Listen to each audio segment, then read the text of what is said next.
Welcome, everybody, to the B Word. I'm Steve Lee, the lead of Square Crypto, and I'm here today to moderate a discussion about Bitcoin that will span from what makes it special to its relationship with energy, the community ethos, and the future of Bitcoin. I'm joined by three special guests.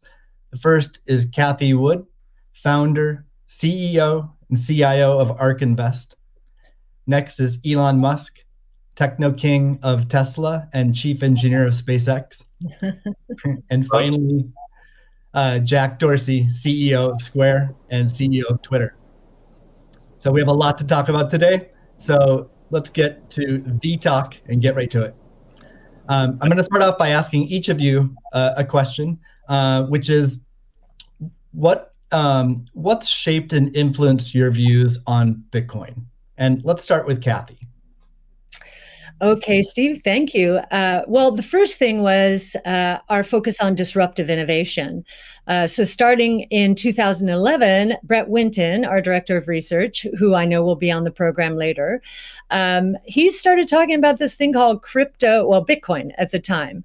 And it was a curiosity as we were doing our brainstorms in research. But as we learned more about this open source ecosystem, that might fulfill the role of the payment system that the internet neglected to build into the system, not expecting commerce. We thought, this might be something.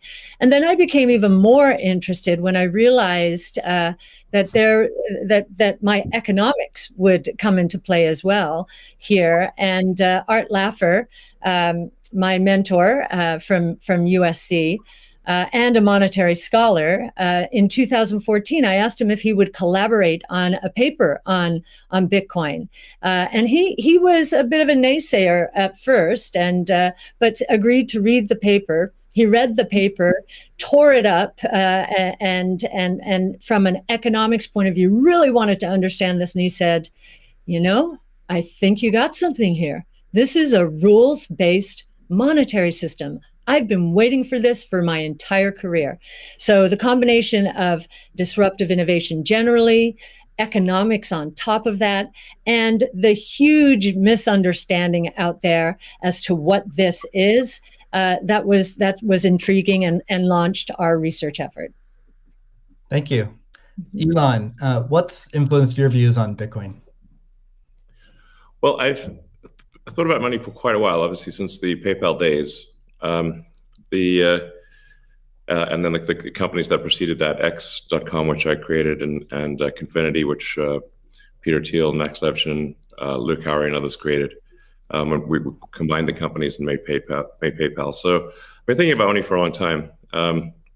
And really, it's best to think of money as an information system, primarily an information system for labor allocation. For practical purposes, it exists in a series of heterogeneous databases, like very different databases in bank mainframes around the world. It moves quite slowly in reality. It seems to move fast sometimes, and it does with PayPal, which is real time. But the vast majority of the systems out there are batch processing. So the actual reconciliation may take 1 to 5 business days, sometimes longer. And you have the ACH system, which is ancient and still in operation, which allows transfers effectively like a check would be an ACH transfer, but it's not secure. And you've got the credit card systems, which are also not secure. It would be like handing your username and password to a stranger in a restaurant if you buy a meal. So there's definitely an opportunity for something that is better from an information theory standpoint. So and there you can think of it like data on a network. I think is the way to view it. What has the most throughput? What has the least error? What drops the fewest packets? Fraud, for example, being a source of error, and government interference in currencies being a source of error. But it's fundamentally an information system. So I think it makes sense to support something that improves the quality of information with which we conduct the economy. And Bitcoin is a candidate for that. It does, I think, some things Well, and it's obviously it's evolving, and there are additional things like Lightning being done on top of Bitcoin. But Bitcoin per se is mostly solving for scarcity, or rather solving for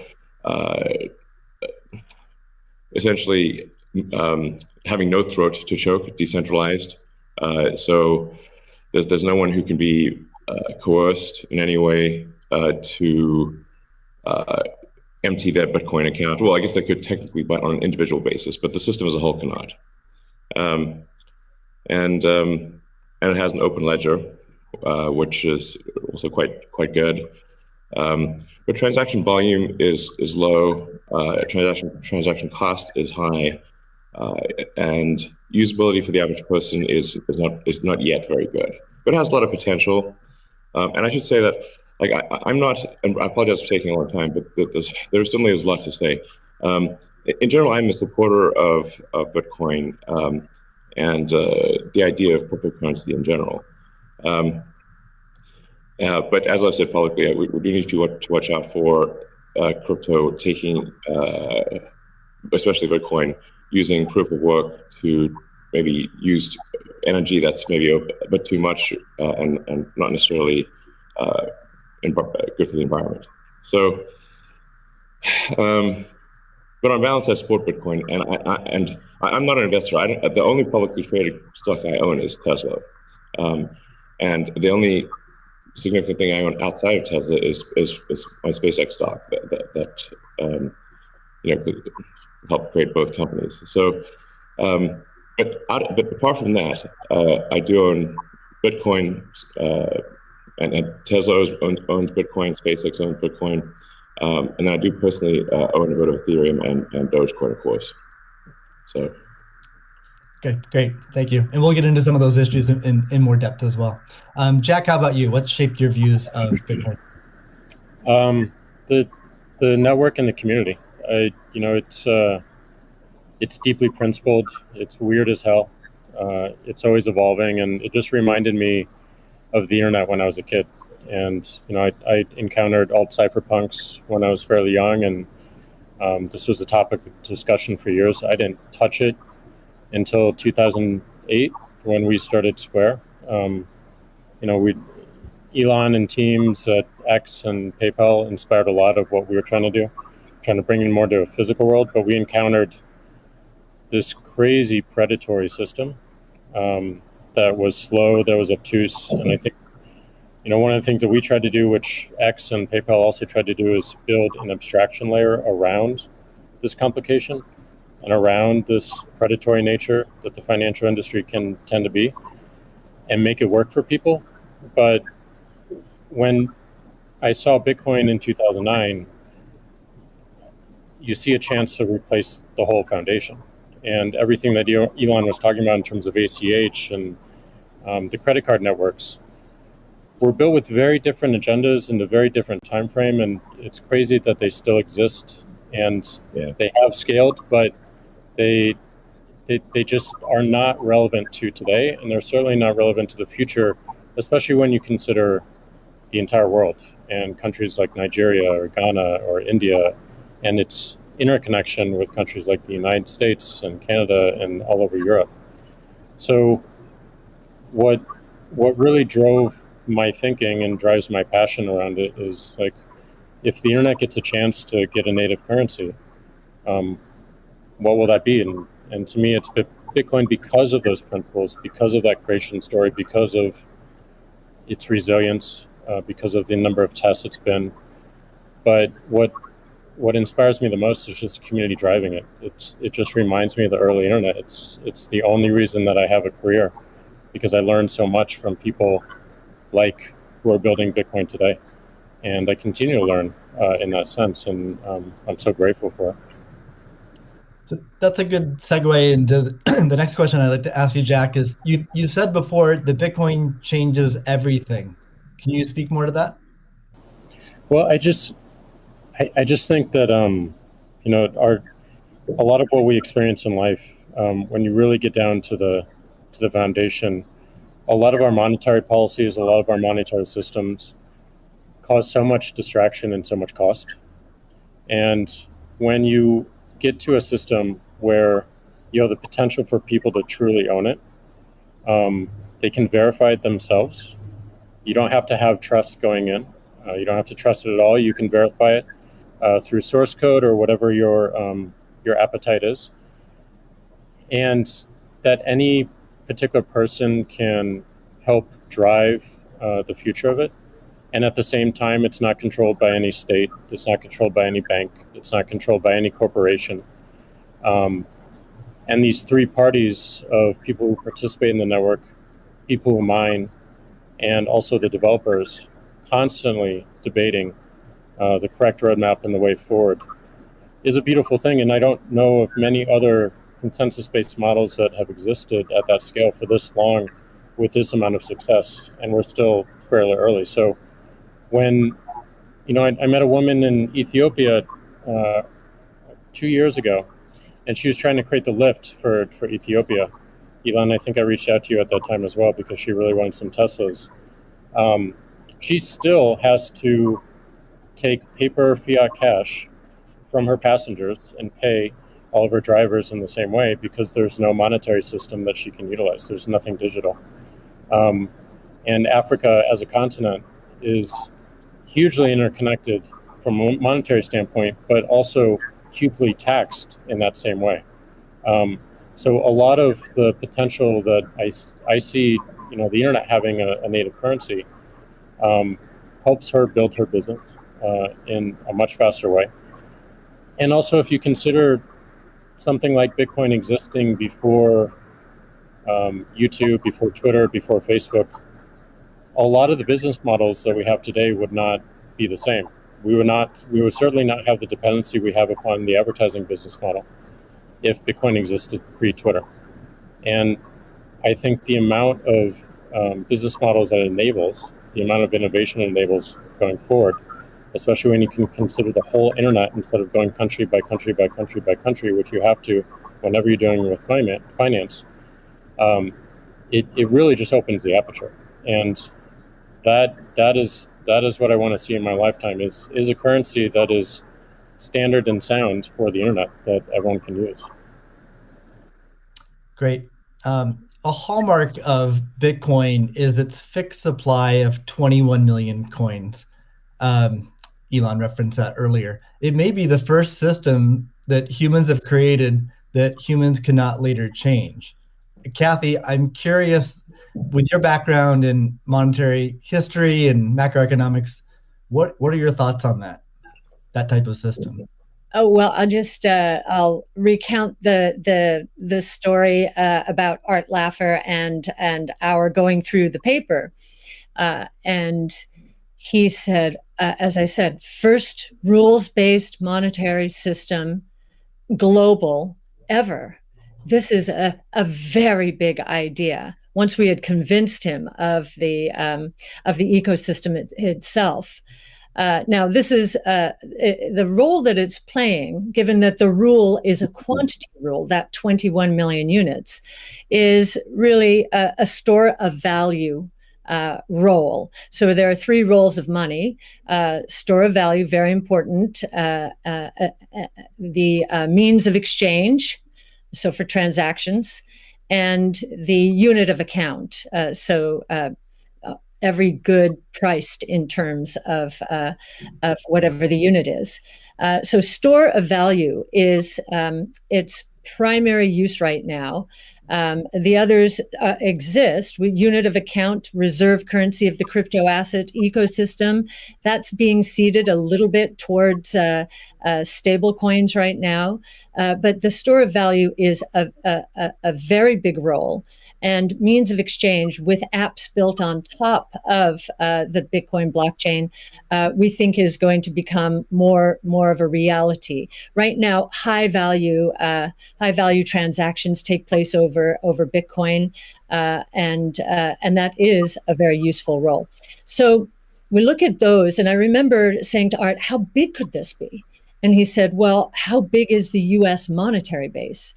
Well, today it's $8 trillion. $8 trillion. At the time we were talking, it was $4 trillion. So we've gone through another crisis since then. And so the store of value, this idea that purchasing power will go up over time if demand rises relative to supply. Supply ultimately fixed at 21 million units. That's a very good thing. Purchasing power going up globally around the world. And this idea that it's a hedge against confiscation of wealth. And that can take place in a myriad of ways. But inflation, and especially hyperinflation in emerging markets, is the primary way. Talk about destroying purchasing power.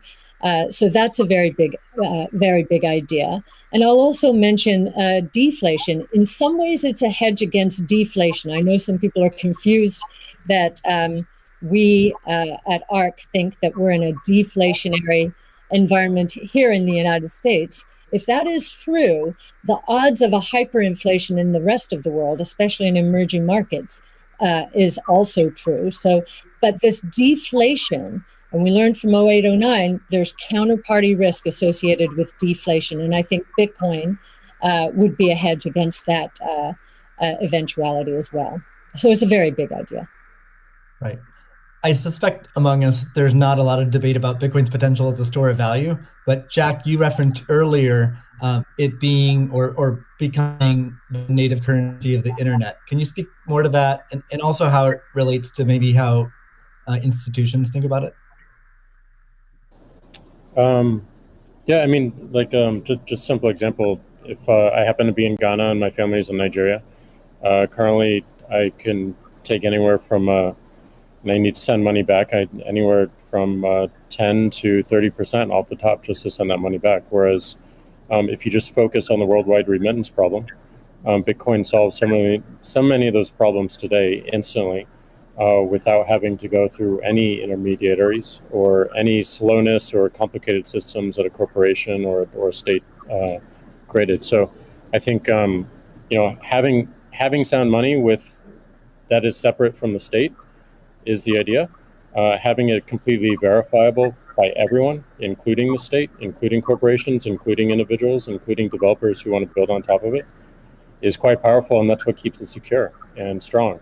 And I think that's we need more of that, which is why one of the reasons why this conversation is so important is as entities come into the space, it's not just buying an asset and holding on to an asset and treating it as an investment. There's something special that created this, and something precious and something very unique, which has to be protected, and we need to do whatever we can to help that thrive as well. Elon, I'm curious your opinion on this. You mentioned earlier about Bitcoin's throughput, or the importance of throughput, maybe some concerns around Bitcoin. Can you speak? Do you think Bitcoin can become peer-to-peer cash? Well, Bitcoin does have a fundamental scarcity limit at the base layer that's designed in. That doesn't mean you can't have some layer 2 system in theory like Lightning. And I understand Lightning is doing well in some small countries. There's some question mark as to whether you need a money transmitter license. Just a debate as to whether that's needed, given that it is not open ledger. So that's a whole separate debate, of course. But Bitcoin by itself simply cannot scale to be the monetary system for the world at base layer. But with a second layer, this is possible depending upon how that second layer is implemented. That's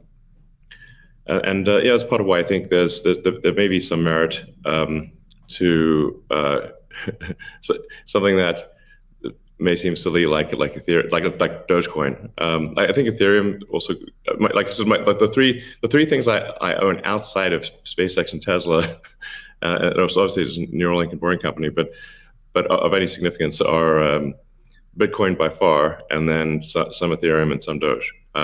So if the price of Bitcoin goes down, I lose money. I'm not sort of I might pump, but I don't dump. So it's not a case of I definitely do not believe in in getting the price high and selling or anything like that. And I would like to see Bitcoin succeed.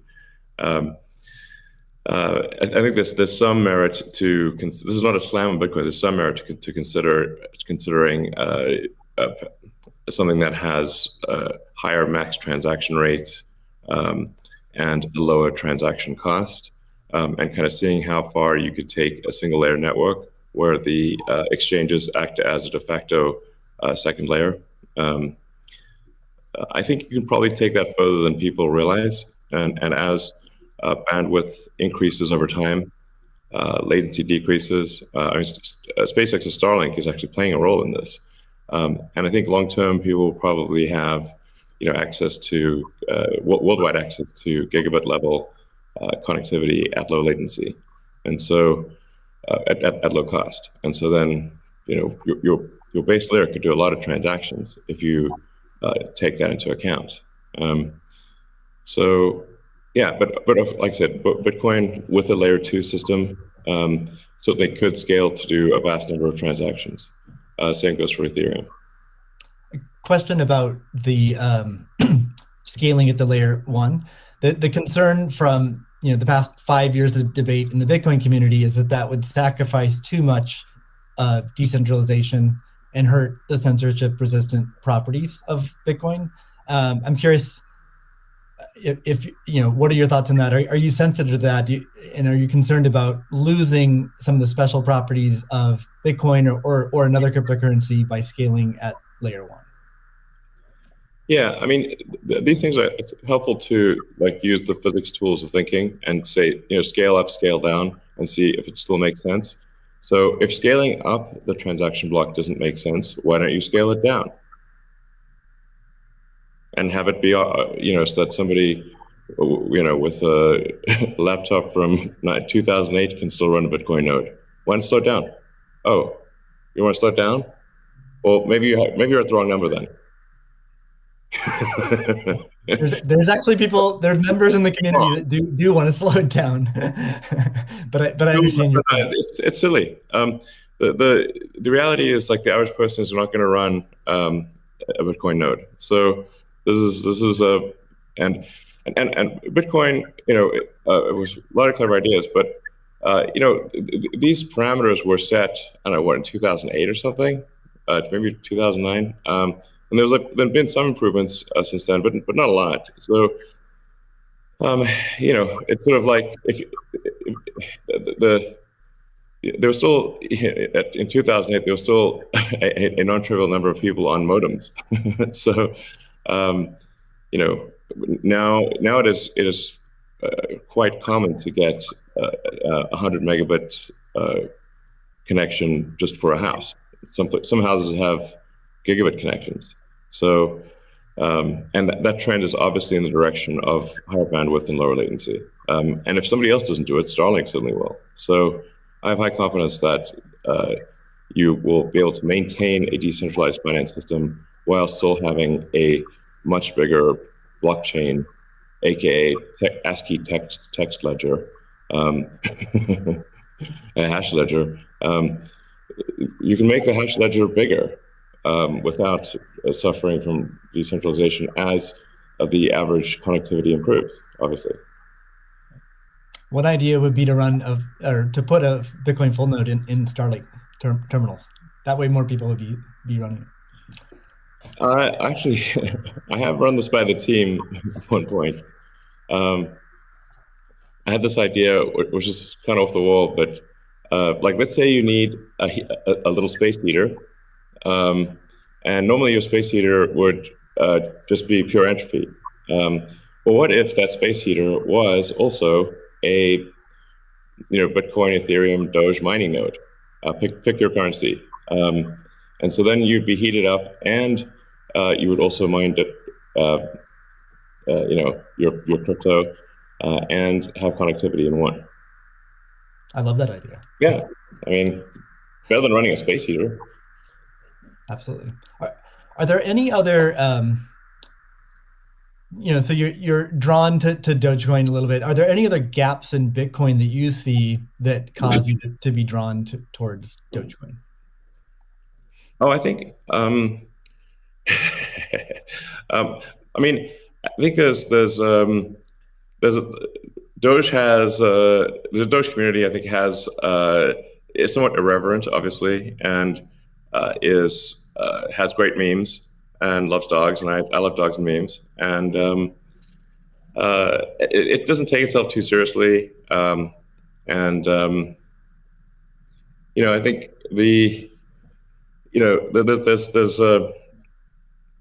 there's Occam's razor, which is the simplest answer is the most likely. It's a summary of Occam's razor. The simplest answer is the most likely one. Then there's a friend of mine came up with a variant on that the most ironic outcome is the most likely one. And then I have a variant on that, which is the most entertaining outcome is the most likely one. So if that is true, then the most ironic and entertaining outcome would be that the cryptocurrency that was started as a joke to make fun of cryptocurrencies ends up being the leading cryptocurrency. That would be the most ironic outcome. Jack, what are your thoughts on that? Is Bitcoin resilient enough to overcome that? I think it's resilient, but also I think you find, I mean, that's what attracts me to Bitcoin in the first place is the irreverence. A lot of that just brings it forward, and at first go it makes it a little bit inaccessible, but as people get into it, it makes it more accessible and more spreadable. And I absolutely think the resilience is there. I think it's important to have fun as well. And anyway folks can express themselves. I think that goes back to the main idea of how do we create a native currency for the internet? Anything that goes towards that path, that's whatever wackiness or fun we can have along the way. That's going to make it a lot more enjoyable, and it's going to make a lot more people want to use it. I'd also point out there's nothing stopping someone from creating a Bitcoin wallet that's fun and has memes, has dogs. That's possible as well. Great. Let's move on. Right now at this point. Let's move on to the next topic, which is Bitcoin and energy. It's a really hot topic that lots of people are talking about. Let's start with Elon. You've been vocal on this. You've said that. I mean, you said many things about it. You've also said that Tesla will resume payments in Bitcoin payments if the renewable energy is approximately 50% and sort of looks like it's on a positive future trend. What do you think the state of things are with respect to that? Yeah, so I do think that there appears to be a positive trend in the energy usage of Bitcoin. Actually, part of this is due to the drop in Bitcoin price. What I observed, or what I thought I was seeing, there may be some disagreements on this, but from when Tesla announced that it had acquired Bitcoin and was doing Bitcoin transactions, there was a massive run-up in the Bitcoin price, and also a massive increase in the amount of energy used to mine Bitcoin. And I think I understand renewable energy quite a bit. I mean, Tesla does solar and interacts with a lot of wind generation through our mega pack, because basically need to store energy from wind and from solar. So we're pretty plugged into the renewable energy industry. And there was just no way that you could basically double or triple the amount of energy in such a short period of time with renewables. But you could shovel coal that fast. And so I was like, look, this is too sketchy. Tesla's mission is accelerating the advent of sustainable energy. We can't be the company that does that and also not do appropriate diligence on the energy usage of Bitcoin. So all I did was I said, look, we're going to suspend Bitcoin transactions for now. We're not selling any Bitcoin, nor am I selling anything personally, nor is SpaceX selling any Bitcoin. Again, I want to emphasize SpaceX, Tesla, and I own Bitcoin. I also own a little bit of Ethereum and Doge, but the companies just own Bitcoin, and the Bitcoin that I own is worth much more than the Ethereum or Doge. So clearly, if I'm if these actions negatively affect me financially, if I was purely financially motivated, then I would not express this reticence about Bitcoin energy usage. Now, it looks like Bitcoin is shifting a lot more towards renewables, and a bunch of the heavy-duty coal plants that were being used, unequivocally being used, this is not a question mark, have been shut down, especially in China. So I think it's probably, I want to do a little bit more diligence to confirm confirm that the percentage of renewable energy usage is most likely sort of at or above 50%, and that there is a trend towards increasing that number. And if so, then Tesla will resume Bitcoin, accepting Bitcoin. So I think we want to just do a little bit more diligence, and I think, but most likely the answer is that Tesla would resume accepting Bitcoin. Most likely. That's Steve, great to hear. I would Steve, agree with that. Kathy? Yeah, may I ask a question? Elon, I'm not quite sure if you saw the paper that Square and ARK did together on making Bitcoin mining a part of a utility, a broad-based utility ecosystem, whereby, the overage from sunshine or wind powers the Bitcoin mining machine, thereby enabling the proliferation of renewables to a much faster extent, or at a faster rate than otherwise would be the case. What do you think of that?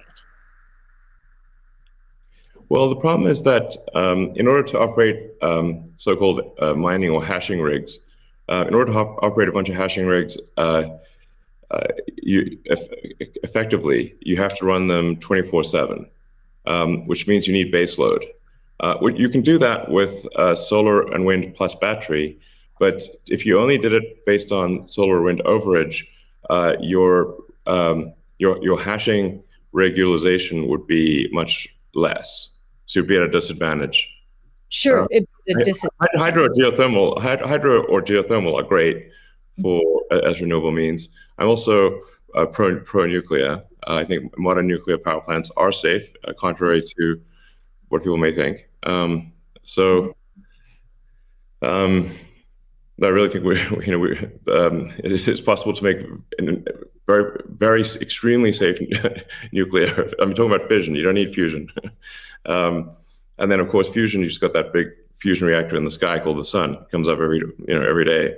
But I think a combination of solar and wind plus stationary storage will get you that base load, so you can run hashing 24/7. Jack, I'm curious. You've stated that Bitcoin incentivizes renewable energy. That's what we're talking about now. Do you have any additional thoughts on that? Yeah, I mean, everything that Elon said and Kathy mentioned, but it's also incentivizing a lot of innovation in just energy space, and just like looking at unused energy. There's a company called Great American Mining that caps the methane flares on oil fields to power their rigs. And you just imagine, and you mentioned nuclear, Elon, as well, and just imagine all the unused energy that is just being wasted every single day. And being able to get that energy and converting it into a secure, sound money system for the planet feels like a worthy trade-off. And that's the sort of incentive that I think is most powerful, is like, how do we reuse what is being currently just dumped on the ground and wasted and not considered, and how do we do that at scale? And I think that's a bigger conversation that I think is missing. But I agree with everything that Elon has said, and also the paper we put forth. I'm curious if any of you have thoughts on how what the industry can do to accelerate the transition to renewable energy. And like Elon specifically, could Tesla Energy or Starlink play a role? Well, I think Tesla can play a role.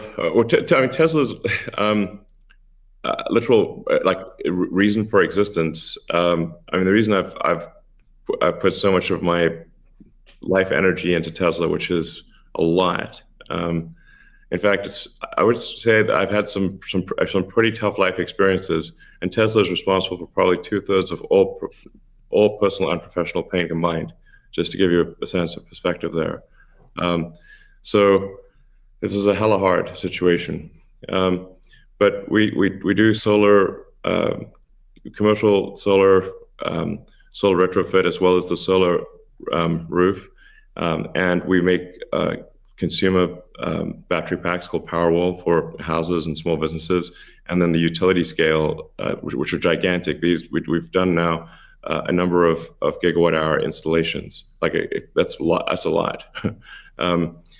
And a lot of them actually have been for load leveling the grid. Mostly they are, and combined with the first really big one we did, which is 100 megawatt installation in Australia. That's actually helped stabilize a huge portion of the South Australian grid, because it's able to react so fast. In fact, at first, because they've got a billing system in Australia that I think works at the sort of millisecond level, and we were operating at the microsecond level. So the system was operating so fast that the measuring system couldn't see it. But so Tesla's certainly doing a lot to enable renewables, especially wind and solar. And in fact, the limiting factor for us right now is cell production. So we need to both internally get the Tesla internal battery cells produced, as well as increase supply from suppliers. Generally, when I talk to our suppliers, and they say, how many cells would you like us? How many cells can you make? Because sometimes they're concerned, well, is Tesla going to compete with them on cells? I'm like, no. If you want to make the cells, be our guest. It's just that we need a crazy number of batteries, and they need to be done.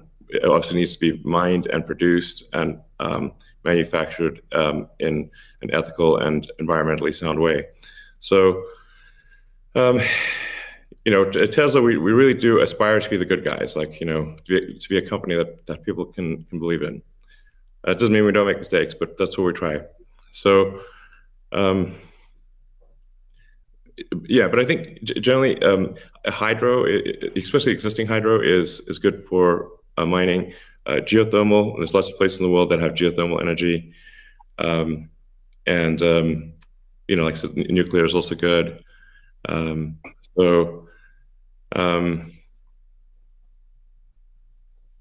think just I'm like as I said earlier, the expectation is not that the energy production must be pure as the driven snow, but it must it can't be using. It also cannot be using the world's dirtiest coal, which it was for a moment there. That's just difficult for Tesla to support in that situation. So I think, but I do think long-term renewable energy will actually be the cheapest form of energy. It just doesn't happen overnight. But as long as there is a conscious and determined and real effort by the mining community to move towards renewables, then obviously Tesla can support that. That's great. Kathy, we've been talking a lot about energy, but many institutions are facing questions around Bitcoin's relationship with ESG. Can you maybe speak a little bit more to what is S and G in ESG and how Bitcoin might support those? Sure. So E, of course, is environmental, S is social, and G is governance. And there is a massive movement afoot in the institutional world, especially, to embrace ESG and make sure that their asset managers are doing the same. So if we've just talked about environmental, and I really do believe that Bitcoin will be much more environmentally friendly, certainly than traditional gold mining or the traditional financial services sector. In many ways, it already is, and it's just going to get better that way. In terms of social, I know that many institutions, when they are thinking of social, they think of diversity and equity, pay equity, and all of that. But if from our point of view, the disruptive innovation point of view, social is much more than that. It is saving lives, of course, autonomous technology, that would be another topic for Elon. But in this case, allowing access to payment technology, as Jack is saying, everywhere around the world without friction. And just back to the remittance example, I think if I've got these stats correctly, there are certain countries in the world that are incredibly dependent on remittances for GDP. Tonga, 37%, El Salvador, which just deemed Bitcoin legal currencies, 24%, Nepal, 24%. And I think the remittance industry globally, roughly 700 billion. So saving people these egregious fees, think about it, you're paying anywhere from 8% to, as Jack said, 30% of your $100 that you're sending back to your family. That is a social responsibility, I would submit, as is just the economic empowerment that Bitcoin will enable. We've talked about that already. And I know that Alex Gladstein is going to be talking later about, the 4.3 billion people in the world who are hostage to authoritarian regimes, or the 1.3 billion who are living in double-digit and triple-digit inflation, if not more. Saving them from the destruction of their purchasing power certainly is a noble social goal. So we expand social to be much more than the traditional ESG community. And then on governance, you've got the transparency of the ecosystem. It's completely transparent, unlike the opaqueness of financial systems and the toll takers in the traditional financial world. And I think a huge part of governance in the Bitcoin ecosystem are the Bitcoin core developers. Now, before I met them, and I've had the pleasure and the honor of meeting many of them, that was a part of this ecosystem I didn't understand. But actually getting to sit down and talk to them, if I have a learning curve need, it certainly is on the technology side. But in terms of talking to them about economics, economic theory, failed monetary regimes historically, they know economic history, many of them, better than anyone I've ever met. So that gives me a great degree of confidence that, they do believe they are on a noble mission. They could be paid a lot more than they're being paid right now if they worked at Google or Facebook or some of these other areas. But they've chosen, this sense of purpose for a noble goal.